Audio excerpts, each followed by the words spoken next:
Originally ঘটক আসছিল বাড়ি। আরে তারে তো আমি সাপ সাপ কয়ে দিছি যে আমি কোনো বিবাহিত কুলাম না যে আমার মায়ের বিয়া দিন।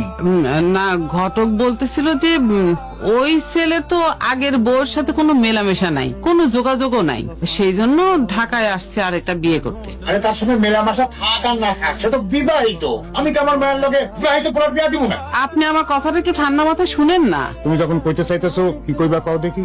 ঘটক বলছে যে এই ছেলের কাছে মেয়ের বিয়ে দিলে আমাদের ছেলেটাকেও বিদেশ পাঠায় দিবে। আমরা যদি চাই তাহলে আমাদেরকে একটা বাড়িও বানায় দিবে, নগদ টাকা পয়সা তো দিবেই, আর বিয়ের যত রকমের খরচ আছে সব ছেলে দিবে। এখন আপনি চিন্তা করে দেখেন কি করবেন। অনেক রকম সুযোগ সুবিধাই আছে।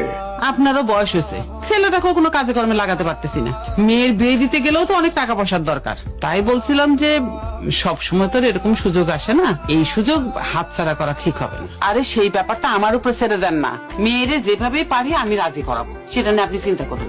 ঠিক আছে, মেয়ে রাজি থাকলে আমার আর কোনো আপত্তি নাই। কিরে, কি হয়েছে? শরীফা, না মা, শরীর খারাপ না, কিছু বলবে?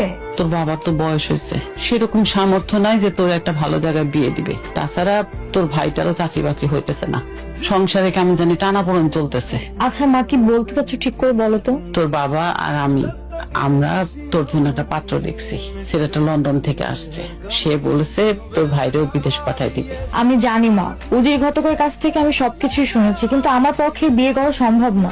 তোর বাবার তো সেই সামর্থ্য নাই যে তোর ভালো কোথাও বিয়ে দিবে, আর তাছাড়া ওই ছেলে বলছে যে বিয়ের সমস্ত খরচ সে নিজেই দিবে।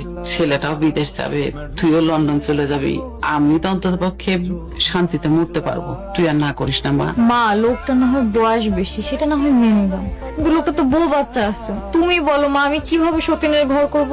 ঘটক তো বলছেই যে আগের বউর সাথে তার কোনো যোগাযোগ নাই, তুই এই ছেলের বিয়ে করলে তুই সুখী হবি, আমাদেরও অভাব থাকবে না।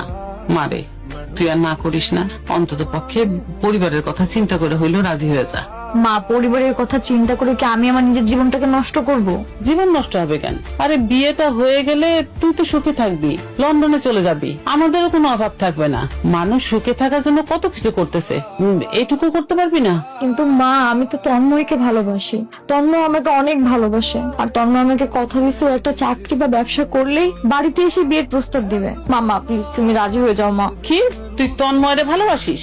শোন, আবেগ দিয়ে জীবন চলে না। তন্ময়ের কি আছে? হ্যাঁ, ওর না আছে বাড়ি, না আছে চাকরি বাকরি, তোর নিয়ে কোথায় রাখবে, খাওয়াবে কি? তাছাড়া লন্ডনের ছেলেটার সাথে বিয়ে হলে তুই রাজপ্রাসাদে থাকবি, আমাদেরও কোনো অভাব থাকবে না। লন্ডনের ছেলের সাথে বিয়ে হলে তোমরা যদি মনে করো আমি সুখে থাকবো, তোমরা যদি ভালো থাকো, তাহলে আমার কোনো আপত্তি নেই।